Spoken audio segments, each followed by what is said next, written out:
Hello, everybody. Welcome to the Roommates Podcast. A very happy Monday to you after Thanksgiving. Hello. Hello. We're back. Yes, or I am back. I picked a song today that didn't have enough, or it didn't have as much dubstep in it. Yeah, this is fine, but I mean, the other ones that have been coming out, it's just like, I thought dubstep was like a phase, but it's not. Well, a 10-year-long phase? I mean, technically it's not dubstep, but it all sounds the same. They use the same sounds. Like, I wonder how that works with no copyright songs. Why so many of their songs sound the same, like that same. Because a lot of the same artists. The same That's artist. true, yeah. Well, and also, so like if you buy, what is it, Ableton, the music production software, and you buy those sound packs and you generate your music with that, it's all going to sound the same. Right. Like, so unless they're changing up their sound packs. It doesn't sound like it. Yeah, and a lot of artists, I mean, like, that's why I'm not a huge Deadmau5 fan, but when I saw how he makes his music, that dude, like, creates his own sound libraries. It's insane. No, I know. Not a lot of people do that. Well, that's what you should do if you're a musician. Yeah, you should make your own. You don't get to call yourself a musician unless you are creating your own music. Well, no, they're making their own music, but they're using bought sound packs. And I don't think that should count as... That's like being like, I'm a musician. If you bought sound packs of like a guitar bit and a piano bit and a drum bit and you put it all together and you're like, I'm a musician. Well, you bought someone else's sounds. That doesn't make you a musician. That's not what I mean. Like, it's like keyboards. Like how you can buy different like keyboard sounds. So when you press the key, it makes a different noise. Those are sound packs for your keyboard. Right. They're using distinct sound packs for creating their EDM music. I mean, I doubt they're in like that's like GarageBand style where you have like a drum beat and you just loop it a bunch. Yeah. I don't think a lot of them are doing that, but well, I know that other ones they use Fruity Loops. I used to use Fruity Loops. Fruity Loops is actually really good. A lot of people downplay it because they don't give it a lot of time. But one of my favorite EDM artists, Savant, only uses it, and he has some of the best sounding songs out there. Like they're amazing, and he does go out of his way to create his own sounds, which again, not a lot of people are doing. Yeah, no, that's very true. So. But it is common to use samples, and then the musicianship comes in and making the whole thing happen. It's like composing. Yeah, you know, the sound of a violin or something. But I know what you mean. It's easy for somebody to take what is somebody's sound and then create it as well. And that's not very original. Yeah, those are like your laptop producers where they just have a laptop, maybe a keyboard hooked up to it, and they make their music that way. And again, nothing wrong with that. They're far more talented than me. I'm not making music. But then you have your people that go above and beyond, and they're buying pedals and like different things, and they're feeding sounds through and literally generating original sounds no one else can copy unless they have that hardware. Those are the guys that are just on a different level. Yeah. So welcome to this week's technical difficulties. Have we had any yet? Oh, yeah. A few. Course. So the three people who can stream no problem separately, but you put us together and it's a shit show. Too much awesome in one stream is what's going on. That's what's happening. I don't know why. Well, it looked like YouTube had a new thing where they popped up and we're like, well, it takes a minute to go live, which is new. Yeah, before. Yeah, Streamlabs OBS updated, and a screen popped up that I've never seen. Yeah, where it was like, your stream is preparing, testing broadcast. I'm like, no, we're supposed to be live right now. What is this? What do you like? It's something. I haven't been able to use Streamlabs since the new Windows update at all. It just doesn't work. It freezes up the PC and the CPU gets maxed and hammered. I don't know what's going on with it. Yeah. But now I have to use OBS Studio again. It seems like every couple months I have to jump back and forth between programs, but. You said Twitch was making their own now? Twitch has their own out already. It's called Twitch Studio. Twitch Studio. We don't stream on Twitch, so we can't use it for this. But there are other programs out there that I think I might actually start exploring. Because I figured Streamlabs had this on lock. I was like, they're one of the biggest players out there. They're not going to screw this up. They're screwing it up. They're doing something wrong. Like, I don't know. I think there's too much bloat. Yeah. They're starting to treat it like everyone has a dedicated streaming PC and that they don't have to worry about how power hungry the software is. Right.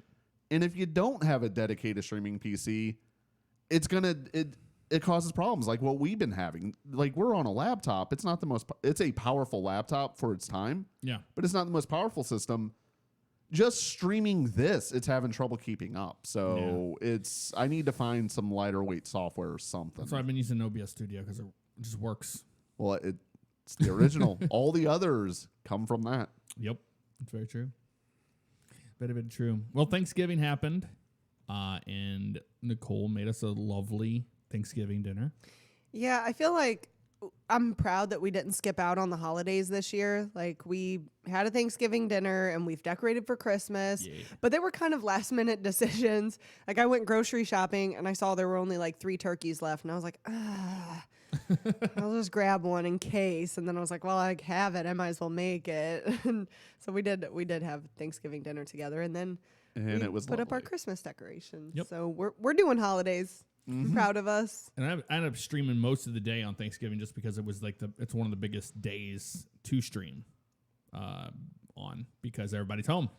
Yeah, so I spent Thanksgiving alone pretty much. I think I saw you for like 30 minutes when you came down to eat. Yeah, for a little bit. And then we had the evening time, then it was fine. And then festivities afterwards or the next day. Yep. We went out to drink at the local place, and then came back and had the office trivia, which was a lot of fun. Yeah, that was. I enjoyed that. Yes. All right. Which, apparently, I know more about The Office than I realized. Just from passing by and watching it all the time. Yes.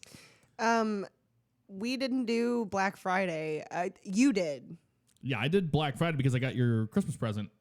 So Jeff got my Christmas present on Black Friday, which apparently was like half off. Yeah, we don't ever wait until Christmas to give gifts. It was just not happening. It's like it comes in in an Amazon box, and you're like, here you go. It's like I don't have to wrap it or anything like that. So he got me a laptop so that I can do. Actually, I'm still working on a website. I'm like this close to just hiring someone to do it because this just sucks. It's not fun to me. Yeah, that's the reason why there's plenty of people out there Yeah. that do that. I mean, I can do it, but it's something that I sit there and stare at, and I'm like, this is just so hard to keep me interested. Yeah, and you're doing it the drag and drop way, and not having to do the crappy God. I remember a long time ago in school it was like HTML. You have to learn how to make a website. And well, there are still people who do that. Well, yeah, of course. Yeah, no, it's all different. It's way more advanced. It is, and it's still like if I were to make a website, I'd rather code it just because you have more control. You can get what you want. Now, though, those designer pages, I actually recommend those to everybody. When someone's like, I need a website, I'm like, use that.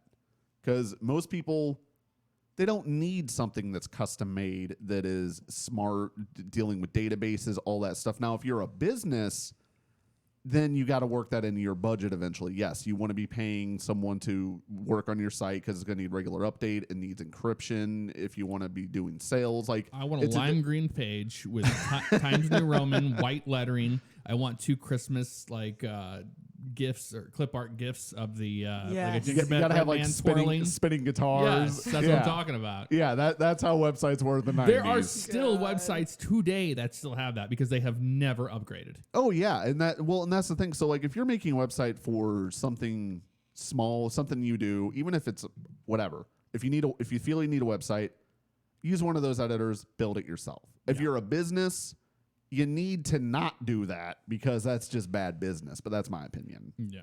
Well, I see it all the time. I'm like, especially government sites. Well, that's the problem. I went looking on similar sites to what I do. So I was looking at other sites, and they were so bad. I was like, I don't even want to look at this. This is not good.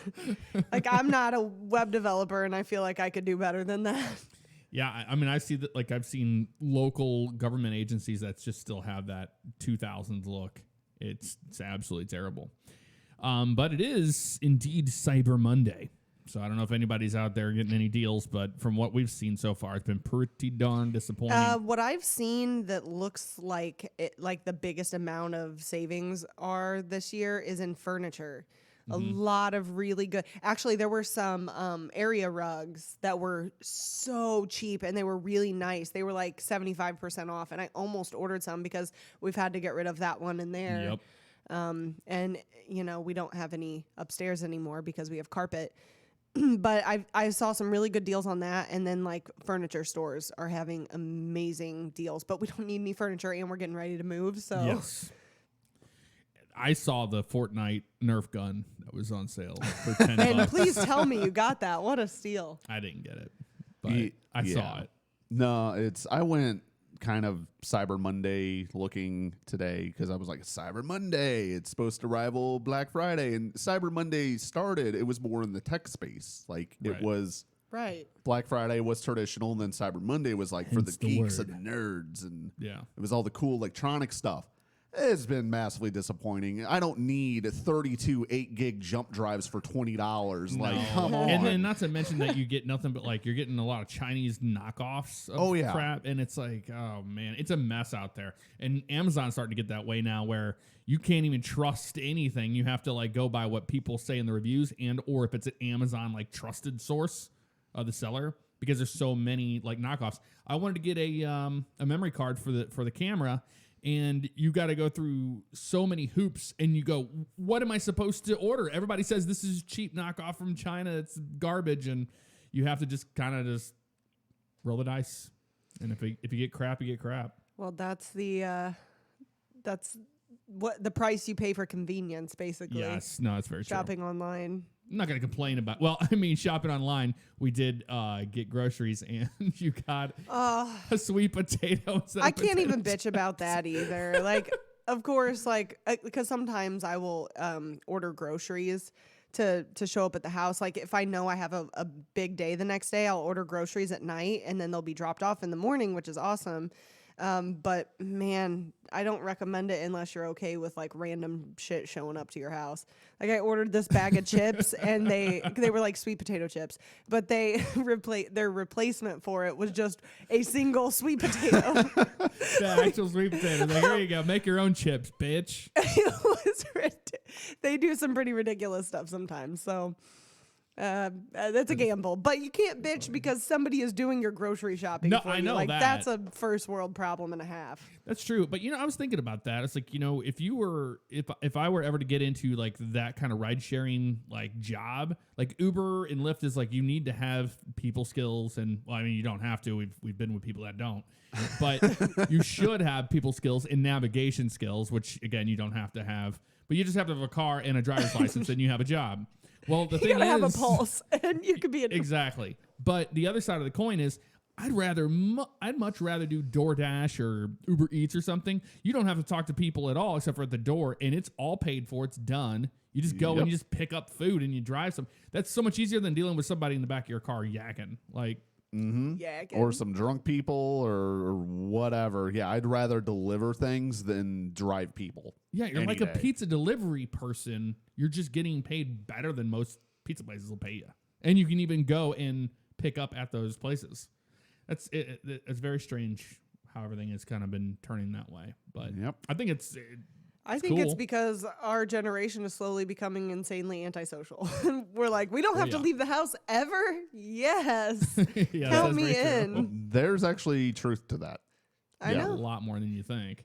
There's a bit. I've been catching up on all the YouTubers that I have like I just kind of quit watching YouTube as much over the last year. I know. So I caught up on all my favorite YouTubers, and they were all like, we don't leave the house. Like, we don't go anywhere. They DoorDash all their food, order all their groceries. They do not leave the house. And I'm like, I feel that. Yep. That's definitely a real thing. But it's nice to know you're not alone. We'll just all connect. We stay very well connected to one another, but it's just through a screen.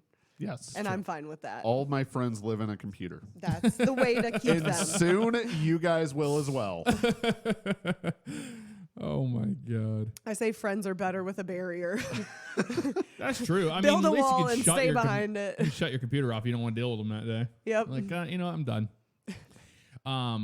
But I didn't buy anything for Cyber Monday, and I don't plan to. Yeah. I don't think so. Unless that Fortnite Nerf gun. I'm still looking. There's a few deals on Steam that I'm debating because they're games that are like $30 for 20 or like 50% off. So they're like $50 games for 20, 25. So I'm on the fence because it's like I want to play this game, but I don't know if I'm going to play it anytime soon. So is it You're worth a Steam buying now? game collector. You're not much of a player. Like, well, I mean, you do have select games you play, but you have a library that you just collect. Well, and that's why I'm getting better at. I'll look at a game and I'll really try and like I run myself through. I'm like, will I play this? Like I want to play. The intent is there, but will I play it?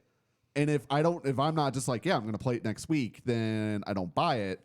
But there's like 2 or 3 that I really want to play, and they're cheap. But at the same time, it's like, well, it doesn't matter if they're cheap because if I buy them and never play them, I'm wasting money. I'm not saving. So I have like another 14 hours to decide if I'm going to do that or not. But I probably will end up buying nothing. Yeah, well, that's fine.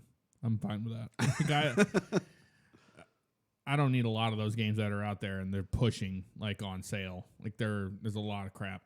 It's a good chunk of it is, but there is a space game that I might send you a link to it so you can check it out. It looks pretty cool. What's it called? Bring Us the Moon.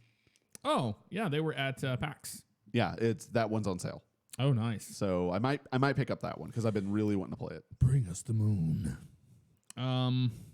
I see we have something about a dating app. A guy made a dating app. Okay. For himself.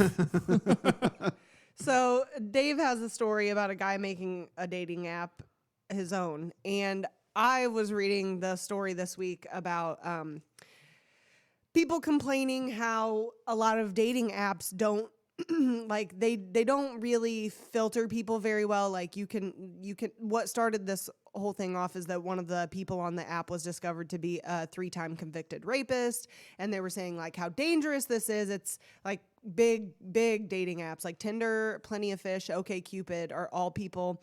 Basically what they have you do when you sign up is you have to check a box saying like, I have never been convicted of blah, blah, blah. Yeah. I have no sexual crimes. Like, you have to check those boxes. But they don't do any, there's no background to it. Now, people are complaining about this and saying it's dangerous. These dating apps are saying, if you want to put yourself out there to somebody, first of all, these are free dating apps. Yeah. Secondly, you be a responsible person. If you're interested in somebody, you do the research on them. Like, it's coming down to, I mean, to me, I find that so scary anyway. You don't know who the hell is on the other end. You just don't know. And there's not enough checks with that. But that is just part of the dangers of dating through a dating app.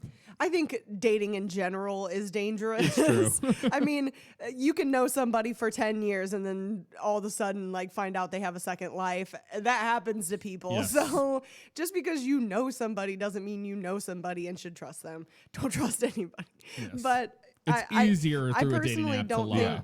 I personally don't. I don't think dating online is any more dangerous than dating people you know. So that's true. I'm just like talking like Tinder and things that are just like a swipe, boom, like how you would buy something on Amazon. You're like swipe. I mean, how much experience do you have with these apps? I don't have any. So I do have experience with these apps. I missed out on the whole thing. So when it happened. It's not as simple as that. You don't just see someone and go, yeah, I like that. Swipe, boom, you have a connect. No, it's like you swipe, they swipe on you. Well, maybe that's not how it works for you. Yeah. That's not my experience with dating It's apps. a lot different with men and women. It is way different. Men outnumber women like 3 to 1 or higher than that. It's astronomical. So yeah, you're going to get a lot more attention than I get. But even then, a lot of conversations. I was going to say, I have just as many women that talk to me as men. So you want to throw that out there like, oh, it's a men to women ratio. Well, no, I mean, that is statistics. I think it's just because I'm so awesome. Personally. I'm just saying statistically, the men outnumber the women. I'm saying statistically, you suck as a person. No one wants to date you. Okay, but also you got to look at the categories. If you mark, hey, men and women, and then another woman marks men and women, yes, you guys are going to show up. It makes sense. Are you checking the box for registered sex offenders or no? No, because I am not a registered sex offender. Well, it's part of this, so that's what I was asking. I was going to circle back around. You're making me completely lose my train of thought. David's getting so frazzled. That was what I was trying to do. Okay. And it worked. Jesus Christ. He's getting so worked up. It's amazing. Well, I mean, I'm just trying to chime in my experience with this stuff, and you're sitting there do shutting you me have down. any experience on dating apps? Because I do. That was you to Jeff. Yeah. Well, that is very true. Yeah. Well, no, I was just saying that it's not as simple as the whole swiping thing because it's still a barrier to entry. Most of it fizzles out. Not everything moves forward. Right. But the whole point of this was I have a Google phone number that forwards to my phone. So when I give my number out, I'm not giving out my real number. I won't do that. I don't trust people. And I've even done that in real life when I meet people at like conventions because it's like, I've known you for 12 hours. You don't seem crazy right now, but here's a number you can reach me at, but it's not my real number where you can't call me anytime you want and I can block you. That's what's great about dating apps, though, is you can communicate with somebody through the app. Right. You know what I mean? Right. Usually it takes a while to even exchange phone numbers on a dating app. That's what I meant by a lot of it fizzles out. People will talk for a day or two, and then the conversation runs dry very quick, and then they don't want to talk to you anymore. No, they should just ask that person before they ever meet up with them. Hey, are you a registered sex offender? Do your research, and then you can look them up. And if they lied, then they're terrible. Yeah. The question is though, how easy is it to run background checks on people for free? Because there are free. I knew a few tools for checks. running background checks on people, and every one of them has moved over to a paid method. Like you can't just do it, and I'm not going to pay $20 to find out who you are. I just had a background check run on me and Jeff recently, and it's a free, like there's a free standard background check, but there was like an extensive background check that was like $30, which I paid for because I have such a clean record. But I mean, I still believe that it's on the person. It's same as if you meet people in a bar or at a park or wherever. If you meet people in the world, you're going to have to learn that for yourself as well. The dating app, I just don't feel like they should be responsible for doing that. I don't think they should be responsible, but I kind of, and again, this is on the person, but because sex offender, you can get hit with that title for different things. Why don't they just have a verified member status option where they verify you? So the thing is, though, like, so I don't know much about sex offender law, but I do know for a while, like, peeing in public could get you labeled a sex offender. Now that's changed. It's not the case anymore. So it's like and it could still be the case, but there could be different levels of sex offender. Well, there are. Yeah. So there's one of those things where it's like, if they're policing it, you could be labeled or stripped or barred from that app for essentially being drunk and peeing in public. Or if they added an option of where it's community policed, where people could mark you as one. Yeah. But then you have an issue where people can mark you when it's not true. And there's a whole... Well, I mean, yeah, I'm saying people can catfish through those too. Yeah. So I'm saying you could have a verified member status. I think that I think there's a lot of shit that can go wrong with dating people online. I just don't believe it's the app. I don't believe it's the app's responsibility or the site's responsibility to police your dating life. It's not. They provide a way for you to connect. That's it. They never said we're here to make sure that this person, nothing legally goes wrong, and just stop being babies. And a lot of them do have a verification option, and it will show, is this user verified or is this user not verified? And that does make a difference because you got people that will only talk to verified members. And I agree. That's how it should be because that's how you get rid of spam. It's how you get rid of catfish people. Like they have that stuff in place. But for sex offenders, I don't think I've seen anything for that. But that's just because it's such murky waters. It's like it's not as simple as clicking a button like it sounds. Well, this guy just made one for himself, right? Yeah, so there was this one guy who I think this is hilarious and genius. He made a dating app called Singularity. Yeah. And he is the only man allowed on the app. So if a woman signs up, every profile is him. And he made it where every profile is also a different photo of him. And he changed the descriptions. I don't know how he generated them. But yeah, if you ladies, if you're looking for one man, one man. You just download the app and every single swipe He is basically him. created a dating app version of The Bachelor. Yes. That is so good. That is actually true. Amazing. True. I feel like that's something you would do. That's a Dave move. Oh. Just to make his own. I could see Dave getting close to that point. Never thought of it, but I don't know. But you wish you had. Yep. I could have monetized it. Could have made tens of cents. All right. I didn't get to see, or I didn't listen to last week's podcast, so I'm not really sure what all you guys talked about. I was in San Francisco. Oh, Lord. It was, I told you, it was a solid 30 minutes of dog whisper. I know that for sure. The only thing we saved, we wanted to wait for you, was the Tesla Cybertruck. Gotcha. Yeah, I was in San Francisco, and the place I stayed was downtown near the financial district, but it wasn't like where Twitch headquarters is in the financial district, but I was not staying there. I was staying there just north of Nob Hill and right in the heart of Chinatown. And I got to say, for all of you that live in San Francisco, if you've been downtown at night down there, that is a scary city. Like, I thought, St. Louis was pretty scary. But San Francisco at night downtown, pretty terrifying. And, well, not to mention there was just, the abundance of homeless population was crazy. You must have been in an area that was, like, similar to... like where I lived, like that backside, like Wash Ave, like when you get to the dark areas of Wash Ave, that's what, when you were describing that stuff to me, I'm like, I feel like I've seen that. Yeah, like it was tent cities for the homeless. And not saying that the homeless people were the problem, but it was 9 a.m. and I was getting ready to leave the place. And this homeless dude just came out and just started just yelling at me through the glass door of the hotel. I was like, Jesus, man, it's 9 a.m. and you still got to deal with this shit. So it was a little scary down there. I walked to a local Walgreens, and I was like, I'm never going out again. I'm done. I'll just go back to the hotel room and hang out there. But, I was in San Francisco for a good reason. And I ended up winning the little tournament and won $7,500 for Doctors Without Borders, the charity. Yay! Yeah. Woo! That was fun. Good job, man. Yeah, it was a lot of fun to see Twitch in like their building and their company. It was like being at Google. Like they have 300 plus employees there. They have a whole floor of the building that is a kitchen, and they have a Michelin star restaurant chef and makes all the food. In the Twitch headquarters? Yeah. That's insane. Dude, the food was incredible. And then they have any kind of drink you could imagine. It was like literally like walking through Google, like what you would expect if you went through Google. But that's super cool.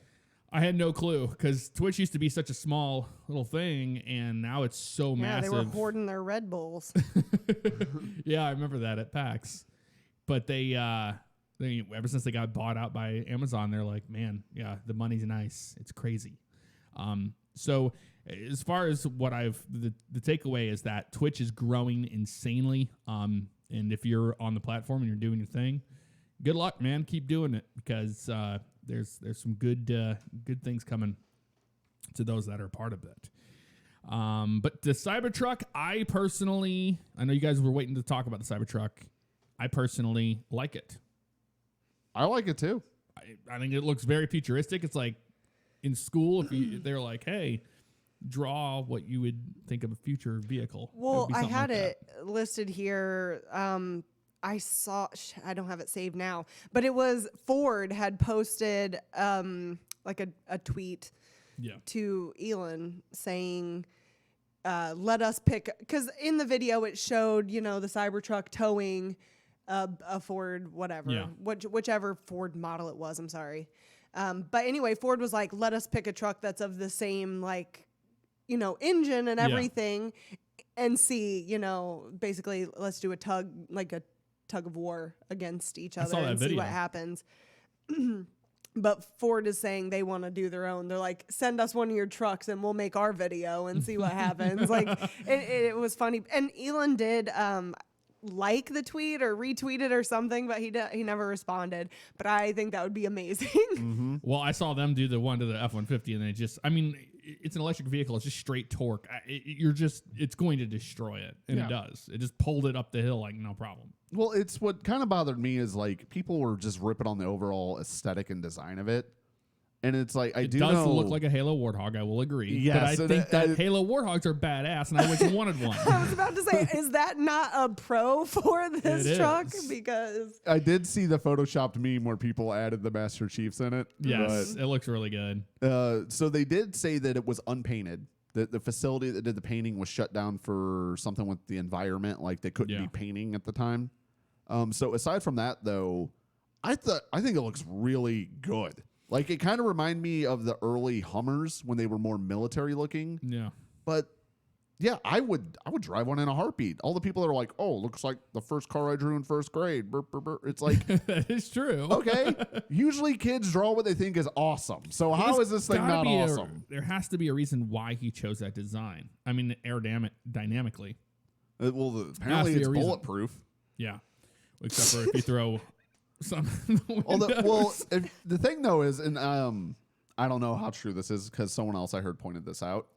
They said if you take what they threw and throw it at your car window, your window's going to shatter and it's going to go clear through it. Oh God, yeah. Where that one, it broke, but it wasn't supposed to. Yeah. Well, they said that it came down to that the frame was too tight or something on it. So by the time it hits production, those windows probably will not be possible to break. Oh, I saw the video of them throwing stuff at it before they even did the show. And it just bounced right off the window. Yeah. So, I mean, that's awesome. I disagree with everybody calling the Pontiac Aztec.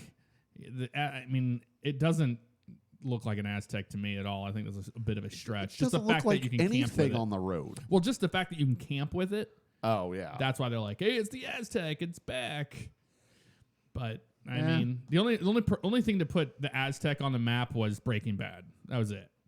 Like that was was not a great SUV. Well, I mean, you don't see them around on the roads very much anymore. It's kind of like the Grand Prix. You don't see a lot of Grand Prix on the road anymore. Yeah.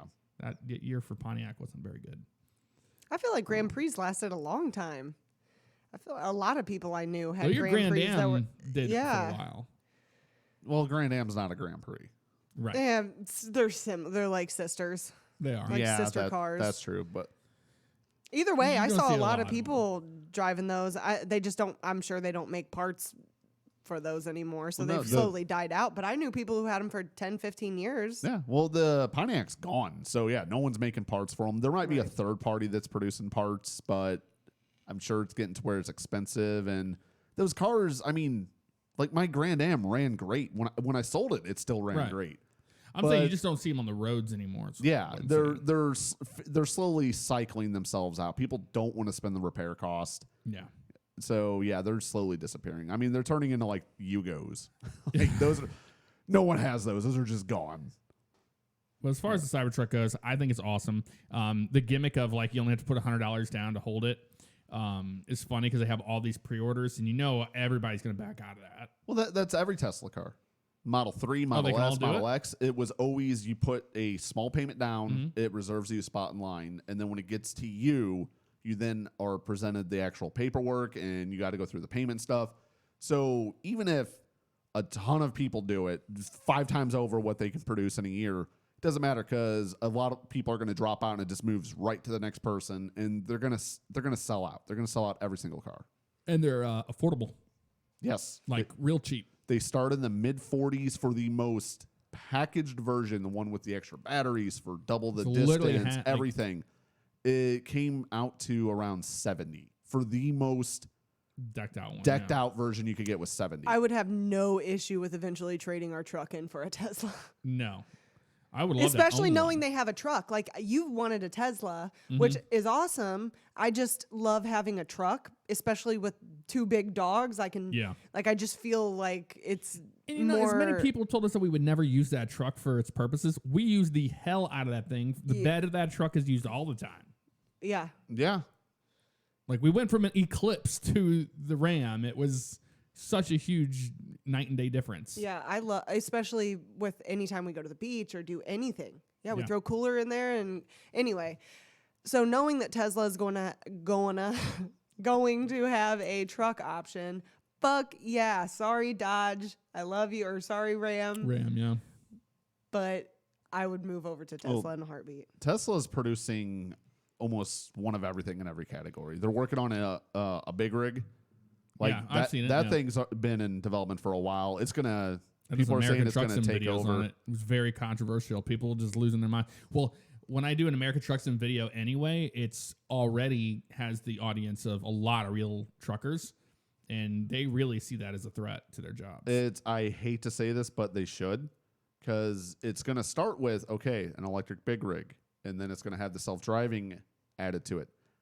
Then eventually it will drive itself with no one in it. But I think you still need somebody to monitor. I was about to say, I think we are far away from that. I don't think we are.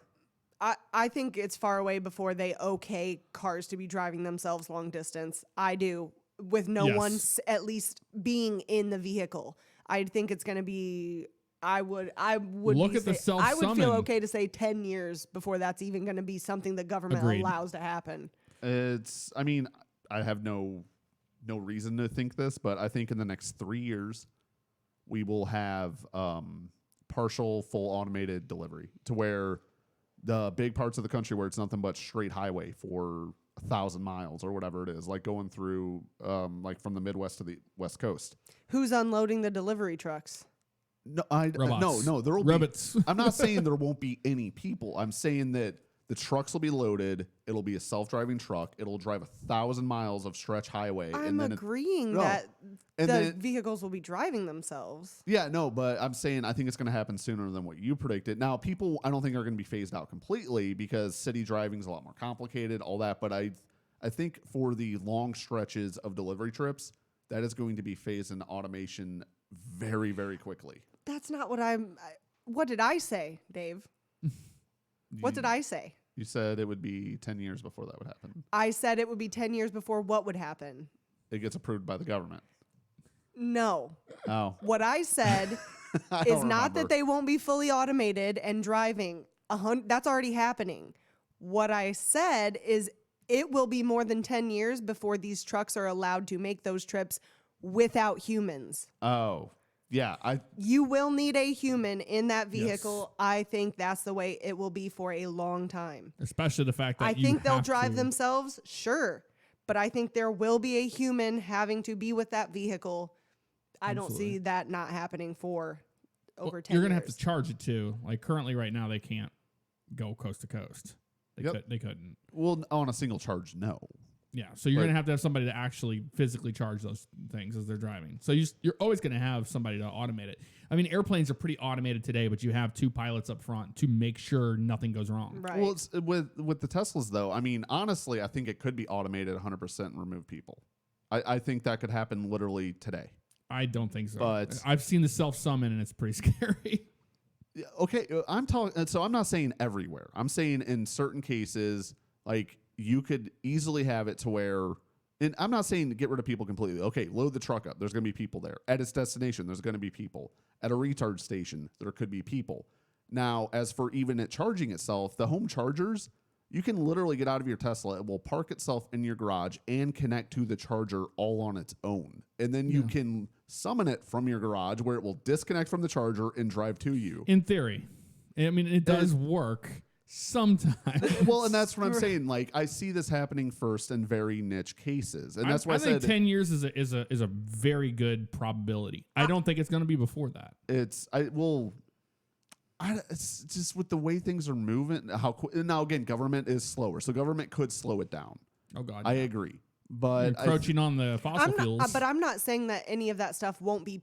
I think that is possible to happen today. If they wanted to make that happen today and send a truck to make a delivery, it could happen. And exactly what I said is the government is not going to allow these vehicles to go any distance without people in them for a long time until they see that it is very has to prove itself for sure. Yeah, they have to be able to do it over and over and over and over and over before the government goes, all right, that's possible. Well, and that's what kind of kills me, because like if we were to even just do infrastructural driving, like I don't mean in any form of neighborhood or city, just literally highway driving, is the easiest part of automated driving. Like that stuff's already done. It's on lock. Like it is. But if something goes wrong, I mean, at those speeds, you're gonna kill a lot of people. That's even with a human. No, I know. I'm just in general. If anything goes wrong, now they'll put people in them for a while, but it's just that's one of those things where I trust the technology more than people. Honestly. Well, yeah, that's true. Sometimes, yeah, but people that are driving the Teslas today on the road. I'd much rather have that car on autopilot than your dumbass driving it, because they're usually texting and being an idiot, and the car is going to actually maintain lanes better than the person can. I think we should petition if they decide to start really testing this, like cars driving themselves. They should start in Florida, because I guarantee there will be less accidents if they do that. They need to start right here. Start on Highway 4. It is bad. It is bad. Yeah. Moving along. Let's see. How about I go ahead and do gaming news? Yeah, go ahead. Gaming news. So, not a lot of news this week. Bum, bum, bum, bum. Wow. Not a lot of news this week, or at least not that I saw. A lot of the holiday releases are coming out. Next week, I'll have a buyer's guide for what I feel is good buying options for you, your friends, your family. Like if someone in your family is getting a gaming console, I'll have some recommendations next week. But this week, really, there was only 2 stories, and they both revolve around lawsuits. Ooh. Yay. And yeah, so first is Fortnite is being sued for not warning players that it's addictive. Oh, God. Hilarious. And it is being compared to cigarettes, and how, yes. Fortnite? Yes. And it's being compared in the sense that cigarettes, yes, they're addictive, but they tell you on the box that it's addictive, where Fortnite causes cancer. Had, yes, where Fortnite had no clear indication that it is addictive and it is destroying all of our lives and that it needs to be stopped. You can get a bad case of ligma. Oh my God, I hate parents so much. Yeah, you know they're out there at the PTA meetings like, we got to do something about this Fortnite. My child is addicted to Fortnite. Rip the controller out of his hand. Turn the Wi-Fi off. Yeah, there's do options. Something. Don't just let him sit there. I don't know what to do. He just plays Fortnite all the time. Yeah, kill him. Put him down. No. It's a bad one. Just put him down. Have a post-term abortion. They're like, Fortnite got another one. Oh, gotta use like it took me 12 years to make up my mind, but I actually don't want to keep this one. Oh, that's good. Yeah, but no, they're arguing needs to have a warning label that it's so addictive. Oh, and also they're trying to hit Fortnite with saying they spent years studying and developing the game to be as addictive as possible. Definitely That's not. what they did. Yeah, because there aren't 1,000 other games just like Fortnite out there. Fortnite was an accident. It truly was. Yeah, I remember when it first came out. I was like, I don't. It wasn't like Overwatch. It was not a battle royale game. It was a bunker defense game. Yeah. Me and Nicole watched the trailer, and we both were like, we should get this. It looks like fun, where you build a base and you defend it from the wave and the storm. 2016. Yeah. I remember that. And then it flopped. Did horrible. That was Epic's big game for the year. So they were like, Battle Royale just exploded. And they were like, what do we do? What do we do? They're like, make a Battle Royale mode. They literally slapped it together in a month, threw it out for free because they were trying to sell the game. Yeah. It exploded, took over. That is how Fortnite was made. Yep. It was not and then years you had of calculation. Ninja and you had Drake. That whole thing really got it popular as well. Yeah, there were big streamers playing. Yeah, massive. So congrats to them for making the game happen. But no, in the lawsuit, they're trying to claim that this was calculated and stuff. You know what? Facebook is calculated and is proven. It's still around. I have attended game development seminars where we covered how to make your games addictive and how to manipulate people's behaviors and all that. Yes, game developers do that. Sorry. Oh, damn it. Someone rang the doorbell. Bork. Thank you. Bark, bark. Bork. No, thank you, McDonald's. No, game developers do that. It's mostly mobile games. Mobile games are designed to be addictive. There's no question. They are trying to hook you. But not every game is. No. So that was a Jim Gaffigan reference, by the way. But that wasn't nope, McDonald's. Wrong button. But that is definitely McDonald's. So yeah, Fortnite. Yep. So they're. I'm actually on the side for Fortnite. I hope they win this lawsuit because I think it's absolute nonsense and people need to learn to be parents. Stop blaming the industry. No, you blame the creators and you blame the people that are on there. Yeah, fair enough. It's like blame the actors. The next story is the Pokemon Company is trying to sue 3 people who leaked images on Discord. Yikes. Can you really go after somebody for leaking something on Discord? I guess if it violates an NDA. If you signed it. It doesn't even have to be an NDA. That's copyrighted material. What? There's no way. Oh. They're suing them for copyright? They were suing him for a few things, but it had to do with damages. Of course, it's always damages. Monetary damages. They cited that it disrupts their marketing strategies and a few other things, but it's like the idea is it was screenshots of a unreleased Pokemon strategy guide. Like the guide's not out yet or something from what I heard. 3 users leaked like 30 images. It was like 30, 31, 32 images, something like that. And they are now they're trying to get a subpoena to the courts to get the real identities from Discord. They plan on suing them for damages. This is not the first time Nintendo has done this. Other companies have done the same. And this is a story we didn't cover because we didn't have the podcast yet. Yeah. Borderlands 3 did this to someone. This guy kept leaking stuff. 2 private investigators showed up to that guy's house and politely suggested that he stopped leaking information. Yeah. Then when he didn't, they sued him. His YouTube channel got deleted. They went after him hard. Nintendo is known for doing this as well. It's kind of a rule at this point that's unspoken. If you don't follow the Nintendo space, you don't know this, but you do not mess with Nintendo or their first party companies like the Pokemon Company. They will take you to court. Yeah. They don't hesitate. Their legal team is brutal. Yeah. So these 3 people who posted these leaked images they should not have had are potentially going to get their lives wrecked by Nintendo. Jesus.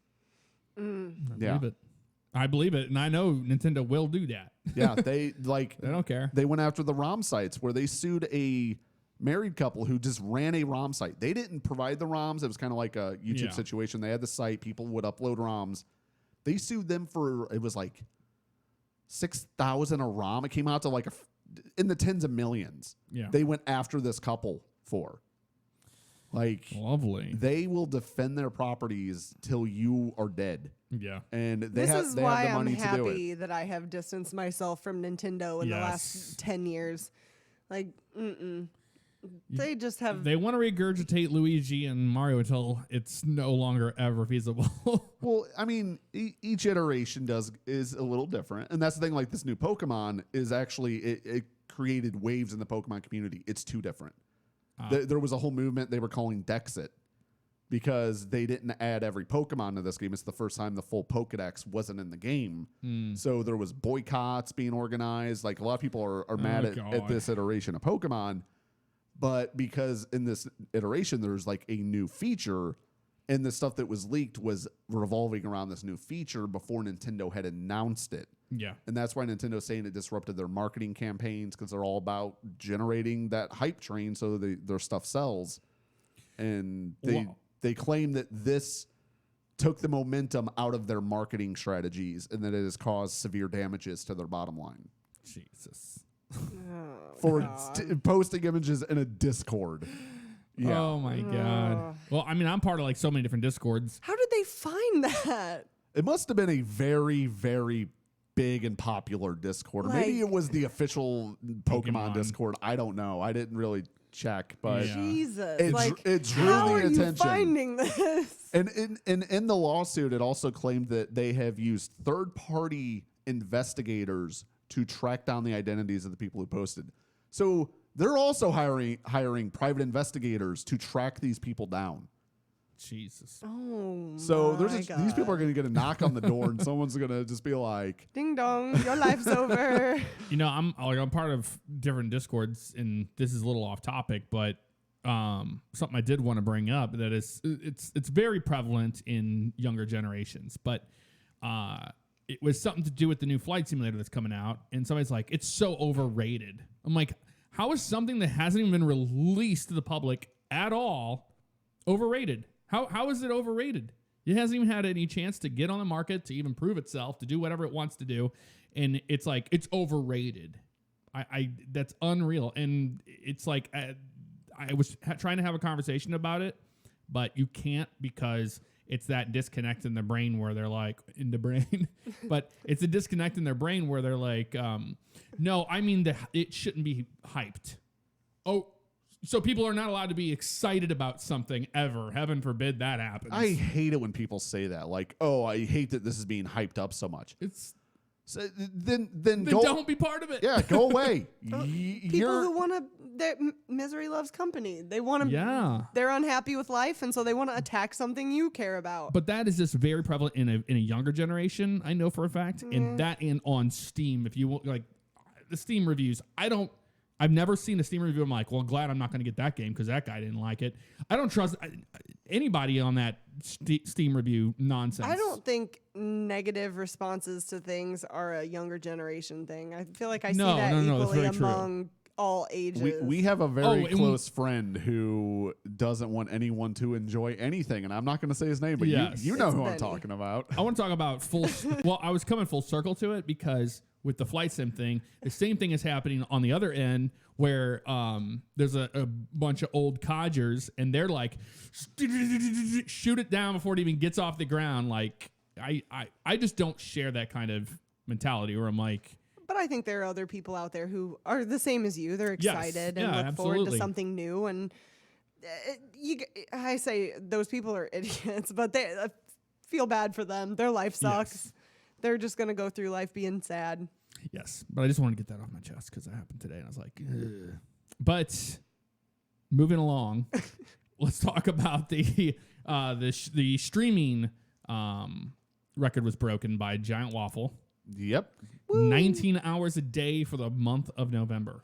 Came out to, where is it? 572 hours streamed in 30 days. But it wasn't just gaming. It was just streaming. So he was like doing household chores, hanging out, watching TV and 19 hours a day. So it didn't hit me until I was joking. Was like, I should beat his record, then I'll be famous. And then Nicole was like, yeah, sleep 4 hours a day. Then it occurred to me, it's like, that means he only slept 5 hours a night for a month. Every night of the month. I can do that for about 3 or 4 days, and then I feel like my body starts shutting down on its own to where I am going to sleep 16 hours. Like, well, there are psychologists that have been chiming in about this, and the people that were watching the streams were like, yeah, he was really irritable. It's like, yeah, I would say so. You're only getting 4 hours of sleep, and then you're just getting like probably crap in your chat. He was very irritable and clearly like wasn't having a good time. Yeah. The problem is, to me, I just don't get it. I don't want to do that. I mean, a lot of people break world records for dumb reasons. Yeah, they just do it to do it. They're like, I hold the record now. And the problem is that is such an extreme record. I hate to think that there's going to be copycats and there's going to be people that are actually... You can die doing that. I was going to say, I think someone's going to die attempting to break his record. I think that's going to happen, unfortunately. I just don't understand it. Like, it's like the 24-hour stream thing. I will never do that unless it was like for a large amount of money for a charity that I really, really cared about. There's no way in hell I would do a 24-hour stream. I've known multiple people that have done 24-hour they streams. do them. That just I can't sit. I can't do it. I can do 2 to 3 hours, and then I start getting antsy. Yes. I cannot sit still that long. Yes. Yeah. You can only explain you're not in DOJ so many times. Before you finally mentally start to break down and go, you know what? I'm not. And I'm done today. Have a nice day. Bye. There's only so many times you can do that. And that's the main issue. Oh my God. It's usually not the game. Like, you can play a game for hours. Yeah. But like, if you have a great chat, it's wonderful. Yeah. But if you get a bunch of crap happening, or another thing that makes my decision on closing a stream early is if the moderators are having to do way more than they need to. Like if they're like constantly timing people out, I'm like, what's the point? Like just shut it down. Yeah. Screw it, man. I mean, I don't think the longest I think I've ever streamed was about 5 hours. Yeah. And I was doing a coding stream, and I was so caught up in what I was doing that time just flew by. Yeah, sometimes it goes really quick. Like if I do a X-Plane one, it goes by really fast.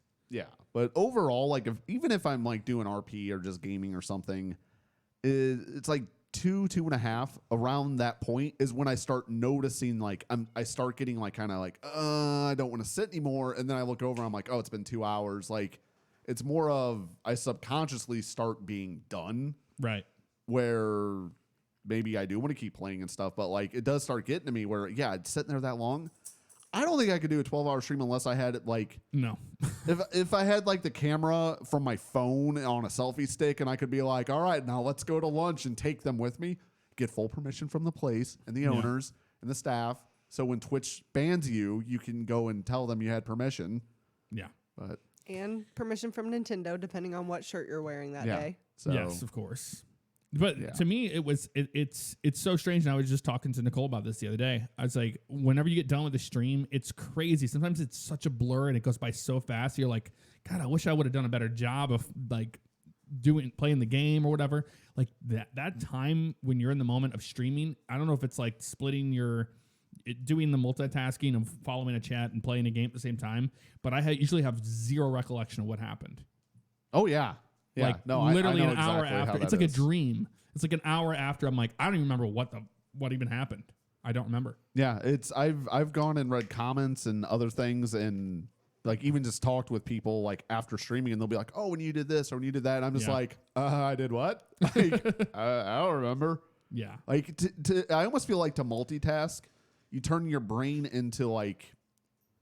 It's almost like an in-out mode where it's like you're taking the chat in, you're spewing out phrases and words, you're gaming, but you're not retaining it because you're doing both so rapidly that it doesn't retain or something. The same thing happens whenever you're creating content for YouTube. If you're playing a game, you usually suck at the game you're playing because you're too busy. You're talking about something or you're being entertaining. Oh yeah. And for me, I have like a 32-inch monitor and I won't see things on the edge of the screen. Oh yeah. You already get tunnel vision when you're playing a game anyway.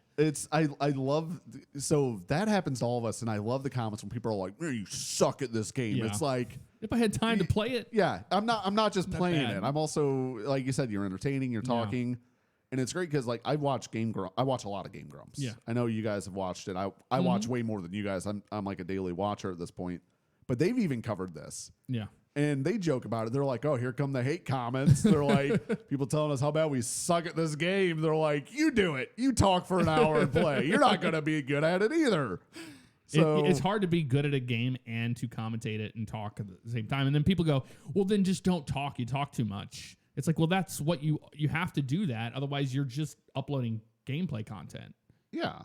And you can actually get in trouble from gaming companies that are like, you're just uploading our gameplay. You're not using it in fair use. You're not being a personality, like, turn it into entertainment or whatever you want to call it. Well, and at the end of the day, I mean, I would hope people are there for you, not the game. Sometimes it seems like that isn't the case. Oh no, I know. Like I've seen it on my own channel where it's like clearly people are here for this game. Yes. But like I said, I would hope a majority of your viewers are there more for you as the personality than what you're doing. Yeah. It's not guaranteed. Well, I mean, even games that I play the most of, I suck at because I'm in tunnel vision mode or whatever. But on top of that, I mean, if I'm playing like a driving game and you have a live stream chat, there's no way. You're just like, you're all over it's like you're texting and driving. You're just in and out of lanes, hitting shit. Oh, yeah. No, when I'm doing GTA, I'll like glance at the chat and then I end up wrecking. I'm like, don't chat and drive. Like I say that all the time just because I'm almost guaranteed to wreck the car if I start reading the chat. Yes. Well, it's been a fantastic Monday. I'm going to actually play that same song that we had before because I really liked it. It wasn't so dubsteppy. But it was good. Yeah. Hope everybody had a great Thanksgiving. We had a great one. We'll see you next week. Next week. Next week.